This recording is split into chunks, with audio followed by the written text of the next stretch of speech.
రామ్ జోగేష్ శాస్త్రి గారిని మాట్లాడవలసిందిగా రిక్వెస్ట్ చేస్తున్నాము సార్. అండ్ మీరు ఈ సినిమాలో రాసినటువంటి పాట గురించి మాకు పాడి వినిపిస్తారు. గుడ్ ఈవినింగ్ అండి అందరికీ. రవితేజ గారి సినిమా దుబాయ్ సీన్ నుంచి ఆయనకు రాస్తున్నాను.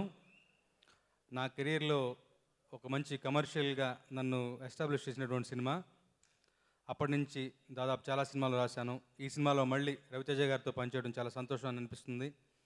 అలాగే సినిమాలో వేరే పాట అది ఇది కాకుండా ఒక మంచి టైటిల్ సాంగ్, మంచి ఎనర్జెటిక్ ట్రాక్ రాసుకునే అవకాశం కల్పించారు సంపత్ నంది గారు. భీమ్స్ చాలా టాలెంటెడ్. అతను నమ్మి ఈ సినిమాలో ఇలాంటి ఒక పెద్ద సినిమాని అవకాశం కలిగించినందుకు భీమ్స్ తరపున సంపత్ నంది గారికి మనమంతా థ్యాంక్స్ చెప్పుకోవాలి. భీమ్స్ చాలా మంచి టెక్నీషియన్.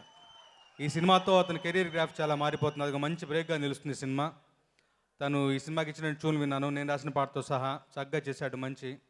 ఆ తర్వాత సింగర్స్ సెలెక్షన్ కూడా చాలా చక్కగా ఉంది. నిన్న ఇంటర్నెట్లో చూశాను, అన్ని సాంగ్స్కి సింగర్స్ సెలెక్షన్ చాలా యాప్ట్గా ఉంది. మనసు పెట్టి దగ్గరుండి మరి మక్కువతో శ్రద్ధగా చేశాడు.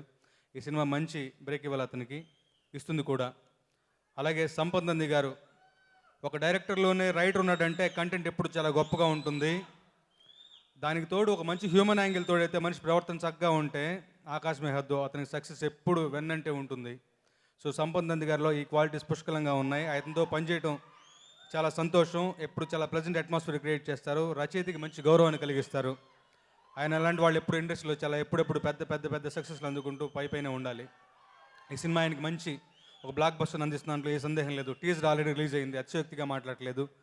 టీజర్, విజువల్స్ అన్నీ కూడా చక్కగా కుదిరాయి. నేను రాసిన పాట నాకు చాలా చాలా ఇష్టమైన పాట. మంచి మంచి లైన్స్ కుదిరాయి. కాకపోతే సుమ గారు అడిగినట్టు ఇప్పుడు నేను పాడలేను, ఎందుకంటే నెక్స్ట్ సాంగ్గా లాంచ్ అయిపోతుంది ఆ పాట. ఇప్పుడే చెప్తే బాగోదు. అలాగే రాధామోహన్ గారు, సౌమ్యులు, ఆయన లాంటి వాళ్ళకి మంచి సక్సెస్ రావాలి. ఈ సక్సెస్ కనుక ఈ సినిమా ద్వారా మనం అందిస్తే మరిన్ని మంచి సినిమాలు రాయడానికి ఆయనకు ఉత్సాహం ఉంటుంది. తప్పనిసరిగా ఆ అవకాశం ఈ సినిమా ఆయన కలిగిస్తుందని భగవంతుని ప్రార్థిస్తూ సెలవు తీసుకుంటాను. Thank you so much.